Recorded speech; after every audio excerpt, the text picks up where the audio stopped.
আপনার শিশু কি এখনো আধো আধো কথা বলছে না? শিশুর দ্রুত কথা বলা শেখার 5টি সহজ উপায়। সমবয়সী অন্য বাচ্চাদের মতো আপনার শিশু কথা বলছে না ভেবে কি দুশ্চিন্তায় আছেন? অতিরিক্ত স্ক্রিন টাইম আর একা থাকার কারণে আজকাল এই সমস্যা খুব দেখা যায়। ঘরে বসেই শিশুর স্পিচ ডেভেলপমেন্টে সাহায্য করুন এই 5 উপায়ে। 1. অনবরত কথা বলুন। আপনি কি কাজ করছেন, কি রান্না করছেন সব শিশুকে বলুন। আপনার কথা শুনে শুনেই শিশু শব্দার্থ শিখবে।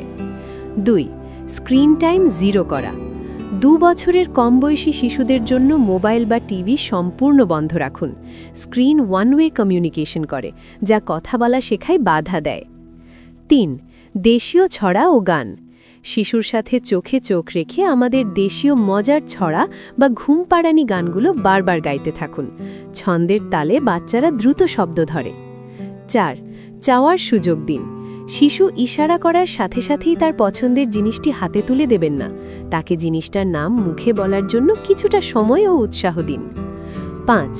বই পড়ে শোনানো। প্রতিদিন রাতে ঘুমানোর আগে সুন্দর ছবির বই বা গল্পের বই পড়ে শোনান। এতে শিশুর শব্দাভাণ্ডার বাড়ে।